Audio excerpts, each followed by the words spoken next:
The blade caught the morning sun over Bamberg. On May 1st, 1573, a 19-year-old named Frantz Schmidt stepped into the city square, not as a bystander, but as the executioner. In front of him knelt a condemned thief, tied up and shaking. As Schmidt lifted the sword for the first time, he felt the heavy weight of his family's future, the empire's law, and generations of shame on his shoulders. With one swing, he started a career that would end 394 lives. Frantz Schmidt wasn't born a butcher. He inherited the role. His father, Heinrich Schmidt, used to be just a simple woodsman until the Margrave of Brandenburg-Ansbach forced him to become an executioner, a role he couldn't say no to. From then on, the Schmidt name was seen as a brand of social outcast. Executioners in the Holy Roman Empire were needed, but avoided. Rulers put up with them, but neighbors kept their distance. Their kids were often kicked out of guilds, churches, and respectable jobs. So Frantz, born into disgrace, didn't run from the name. He decided to restore its honor. He was trained by his father in the town of Hof, learning how to carry out strangulations, sword beheadings, and punishments meant to shame people publicly. But it was in Bamberg, a growing administrative hub in Franconia, where Schmidt made his first public execution. That day is forever recorded in his detailed execution diary. On May 1st, 1573, I used the sword for the first time in Bamberg. This wasn't just a cold, matter-of-fact note. It marked the moment a young man took on the responsibility of delivering the empire's justice. What he did wasn't reckless or cruel. Bamberg City Council, like many others in the empire, officially hired executioners and kept track of their pay, just like any other public worker. One entry casually states, "The executioner Frantz Schmidt is paid for carrying out the sentence." Behind this formal note was a young man who had just taken a life in the name of the law, watched by the very people who both relied on and hated him.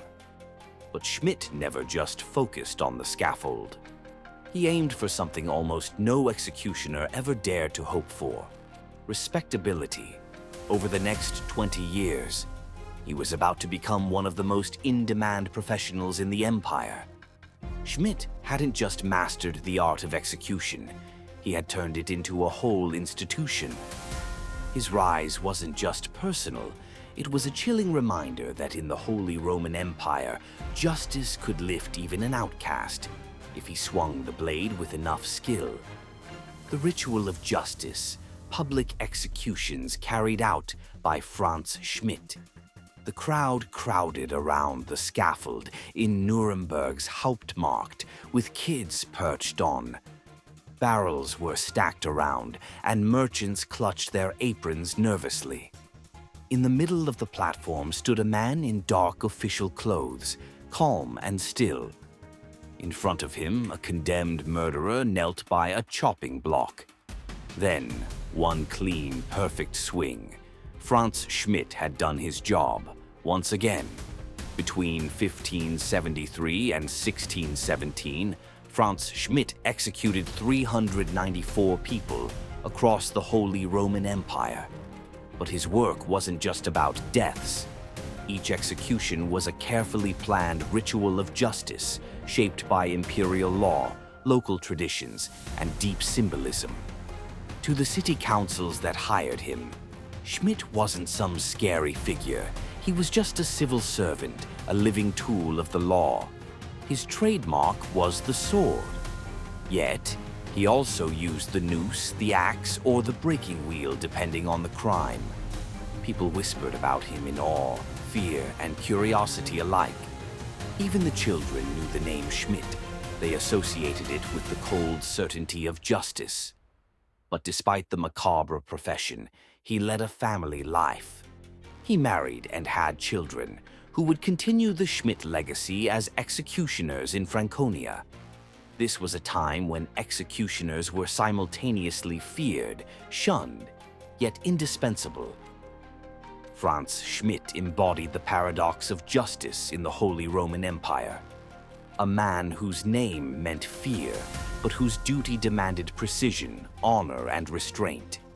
His diary, preserved in Bamberg archives, shows us meticulous records, dates, and sometimes personal reflections.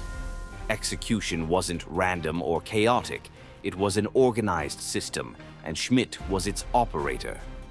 Between 1573 and 1617, he executed a staggering 394 people. Each execution recorded with date, method, and victim's name. Frantz Schmidt is a reminder of a world where law and terror coexisted side by side. A man feared, respected, and meticulously recorded by history. Through his diary, we can glimpse the life of an executioner in the late 16th and early 17th century. His work was brutal but structured, feared but predictable. Frantz Schmidt died in 1617, leaving behind a legacy recorded in the annals of Bamberg. 394 lives marked his hands, yet history remembers him not as a monster, but as a man fulfilling a role dictated by the empire. His diaries, preserved centuries later, give us insight into justice, duty, and the life of an executioner in a world very different from ours. Frantz Schmidt, feared, recorded, remembered,